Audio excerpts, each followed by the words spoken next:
Hola a todos y todas y bienvenidos a una nueva edición de Alerta Congreso. En esta ocasión, y como ya es costumbre, estamos con Rodolfo Reina de Observatorio Legal. Hola Rodolfo, ¿cómo estás?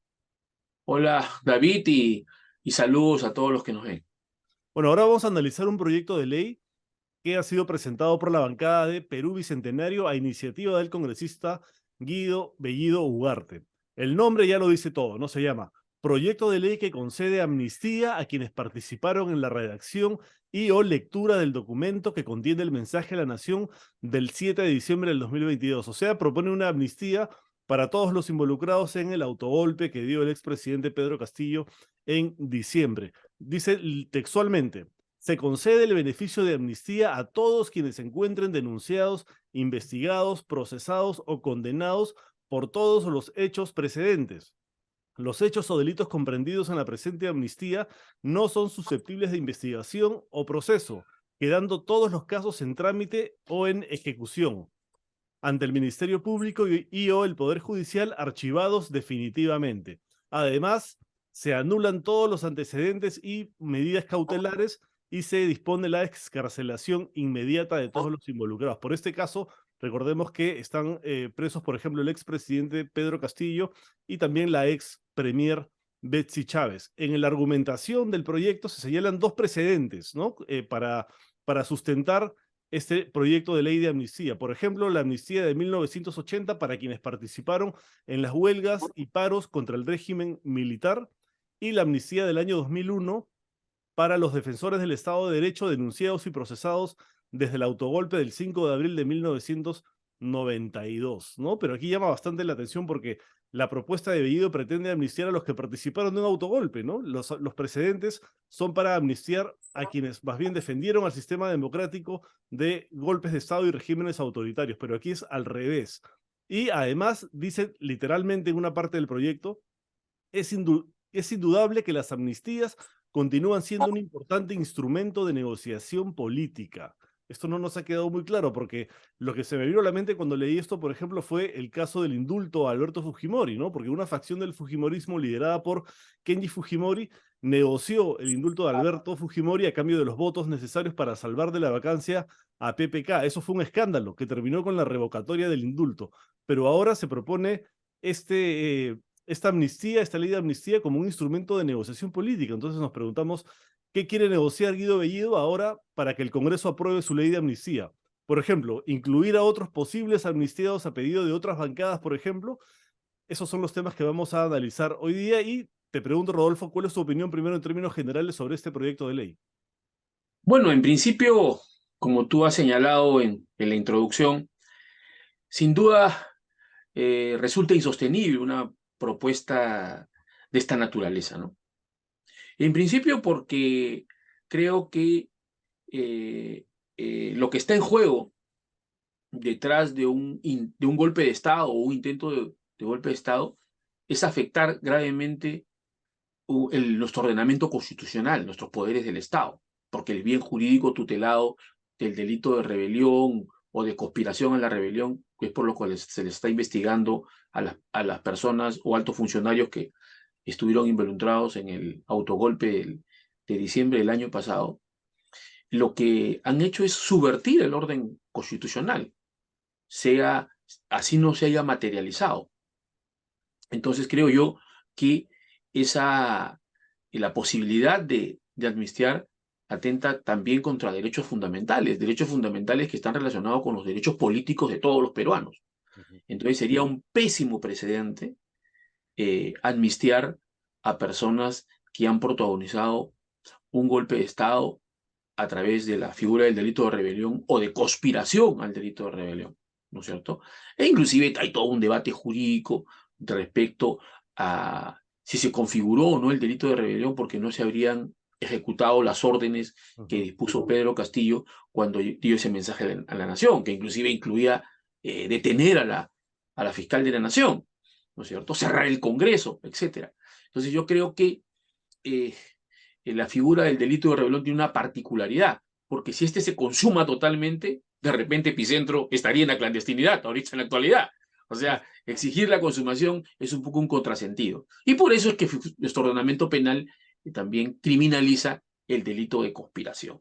Pero en todo caso es un debate jurídico que se estará dando en el proceso penal que se ha abierto en contra del expresidente Pedro Castillo y los altos funcionarios involucrados.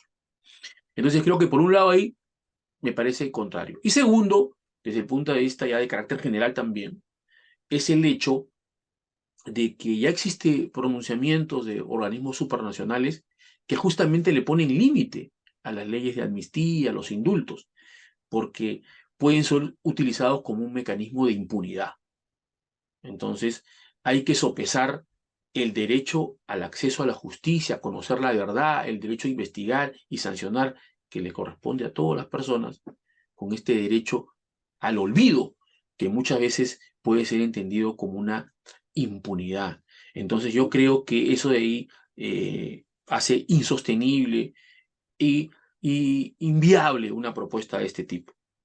Pero como tú muy bien has dicho, un tema que sí nos plantea una reflexión y una alerta es el énfasis que le pone la exposición de motivos de este proyecto de ley al factor negociación política. Es muy Y llamativo. bien es cierto, como tú bien has dicho, las leyes de amnistía se han utilizado desde el siglo pasado y actualmente en el Perú y en líneas generales en el mundo como un mecanismo de pacificación de un grado de conflictividad social, ¿no es cierto? Pero generalmente es para aquellos, y como tú bien lo has señalado, e inclusive en la misma exposición de motivos menciona algunos ejemplos recientes, es utilizado como un mecanismo de poder generar la pacificación política de un país en la medida que se está investigando, procesando, juzgando o condenando a personas que han más bien realizado actos para restablecer el orden constitucional.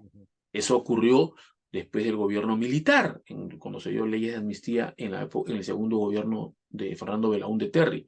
Y como bien tú has mencionado, también se dio en el 2001 para aquellos que fueron víctimas del gobierno de Fujimori, ¿no? Sería una ley de amnistía. O sea, pero vemos la racionalidad. Es para aquellos que defienden la institucionalidad, que Claro. luchan por el restablecimiento del orden democrático. Acá es al No revés. para, aquí es al revés, no para aquellos que intentan hacer un golpe de Estado o lo consuman, sino bajo esta lógica también se hubiera amnistiado a Alberto Fujimori por el delito de rebelión por el golpe de Estado del 5 de abril, bajo esta lógica, porque Claro. obviamente ese partido político ha tenido una influencia decisiva en los últimos años en el escenario político y hubiera sido factor de negociación y también se lo amnistiaba del golpe de Estado, pero a nadie se le pensó en eso.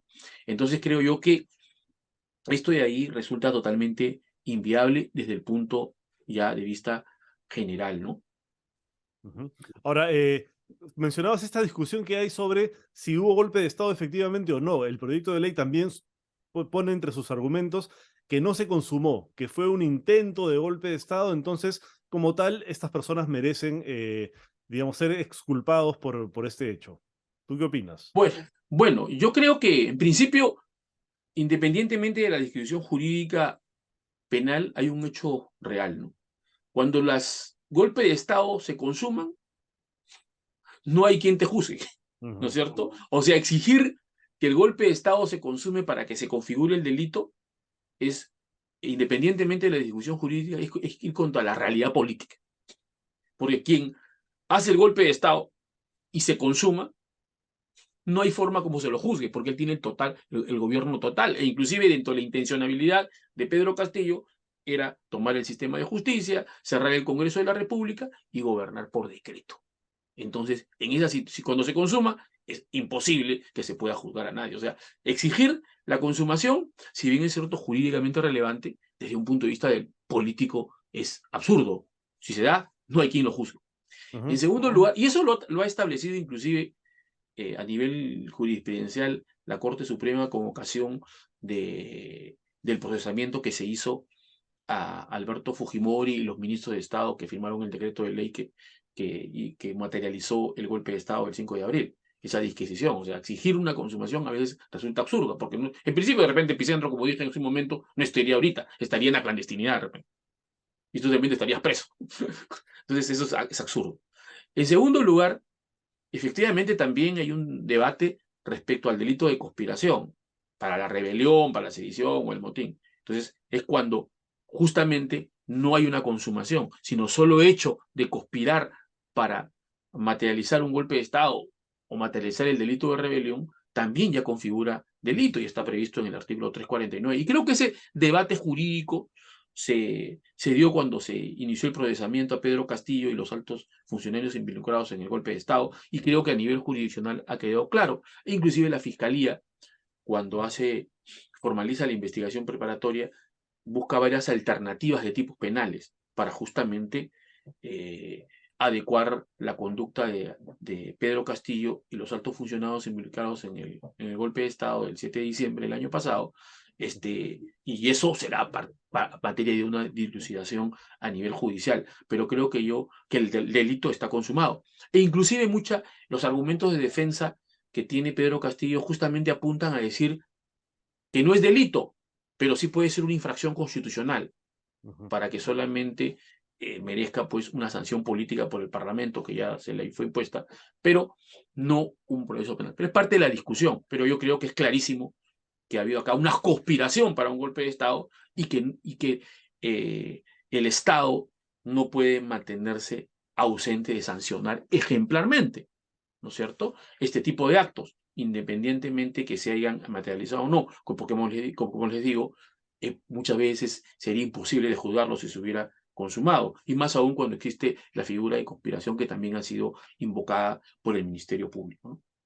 Bueno, definitivamente se trata de un proyecto de ley que lo que promueve en realidad es la impunidad, ¿no? Que las personas que participaron en este autogolpe de Estado fallido, porque finalmente no se llegó a consumar, como mencionas, afortunadamente, porque si no, no se le podría ni siquiera someter a juicio a los involucrados, pero busca que no sean sancionados, más bien es una especie de premio, como ha habido otras leyes de amnistía para quienes han luchado más bien a favor de la democracia. Entonces, usar esa figura en el sentido contrario es totalmente contraproducente y, como decía, promueve la impunidad de los participantes en este hecho. Yo la verdad dudo mucho que esto prospere en el Congreso. ¿Tú qué crees? Considera Bueno, la correlación de fuerzas.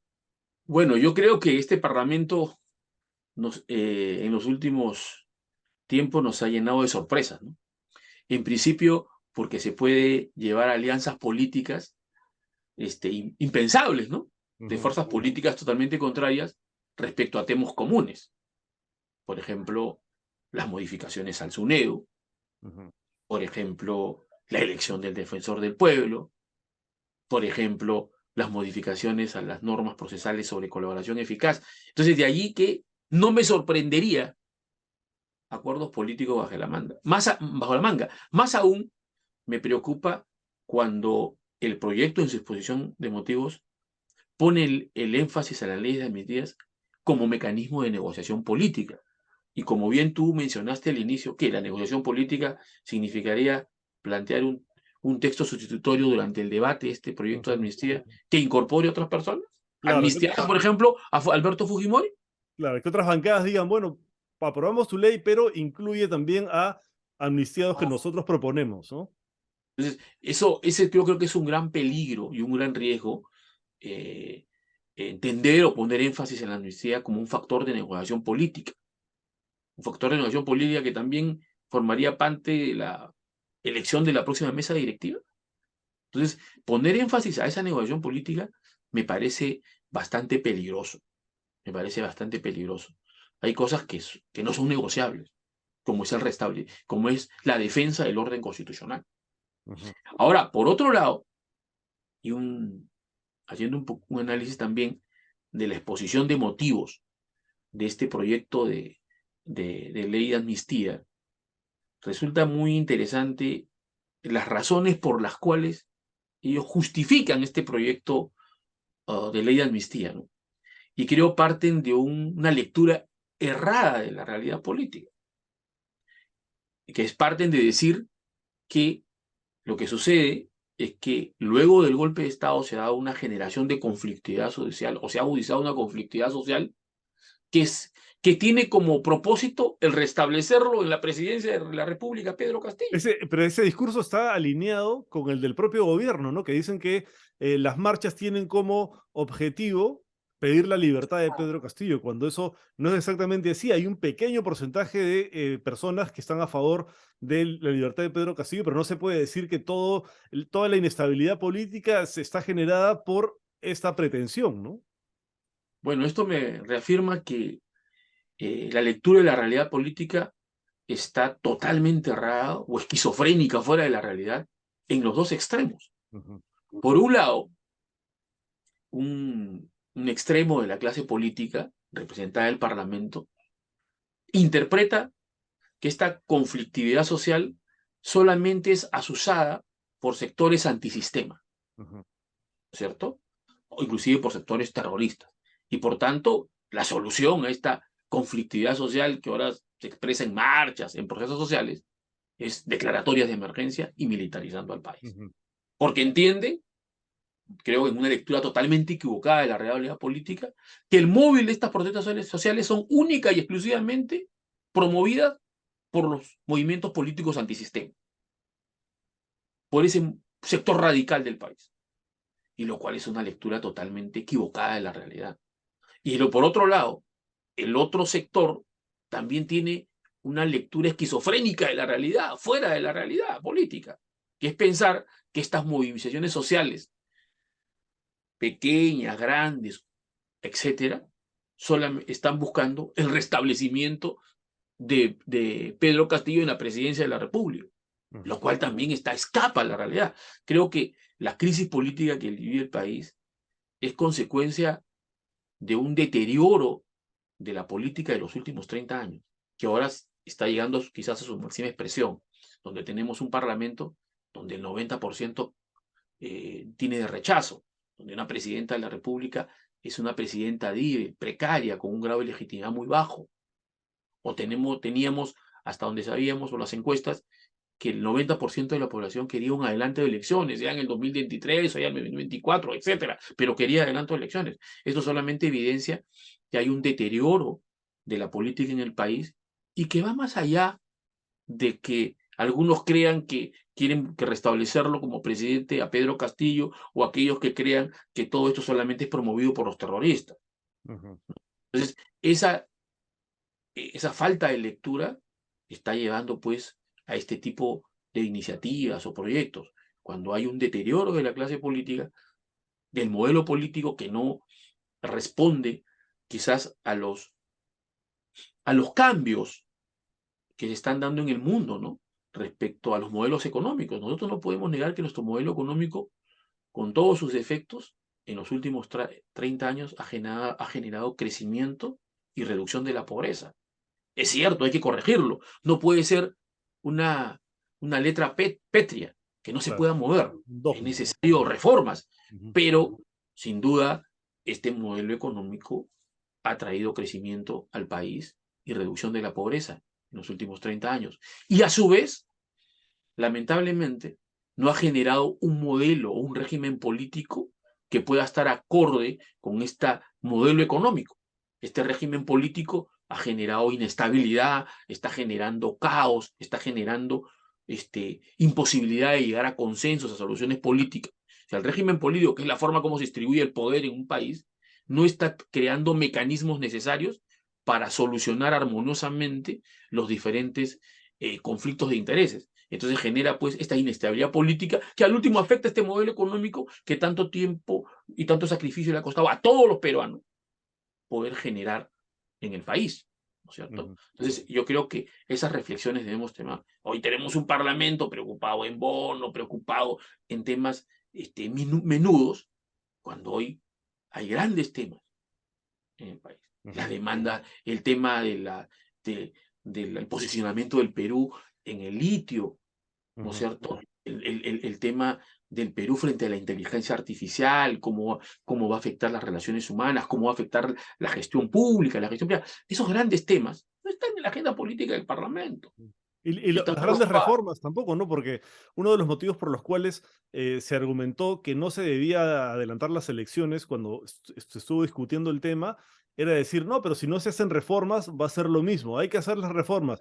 ¿Qué reformas se han hecho? Ya pasaron 6 meses y no se ha hecho nada, solo se trató de impulsar la de la bicameralidad, pero con esta trampita que permitía que se reeligieran como senadores, los propios congresistas. Al final eso también se cayó, ya Fuerza Popular, que era el partido que estaba impulsando esto, le quitó su apoyo y no hay ninguna reforma en proceso, ¿no? Solamente hay estos intereses particulares que lo han copado todo y que aparte están capturando todas las demás instituciones.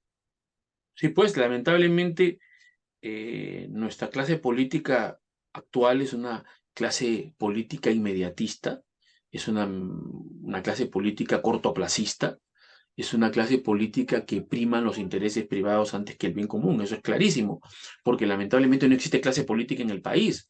Lo que existe son clanes familiares, empresas Ujú. o empresarios que quieren hacerse políticos y obviamente una vez en el poder político, sea en el parlamento o en el gobierno, están pensando en el interés que representan o sus intereses particulares que representan. Entonces no hay una visión de país, una visión de luchar por el bien común, ¿no? Que es un poco la lógica o la racionalidad de acceder al poder, ¿no es cierto? Entonces aquí vemos pues a partidos políticos que llegan al Parlamento y lo que hacen primero es beneficiar a sus exparlamentarios, a sus dirigentes políticos con puestos de trabajo, es el día a día. Están preocupados en preocuparse por la quincena y no por la historia. Ujú. Entonces, con partidos políticos de este nivel no podemos enfrentar los grandes retos que nos está planteando la globalización, que nos está planteando la incorporación de las nuevas tecnologías a consecuencia de la pandemia. Hay grandes retos que debemos nosotros asumir y que el Parlamento debía ser un centro de debate de esos grandes retos para el país, ¿no? Y estamos viendo decisiones administrativas equivocadas que lo único que hacen es cuestionar aún más a la clase política. Estamos en el, en el tema doméstico, lamentablemente.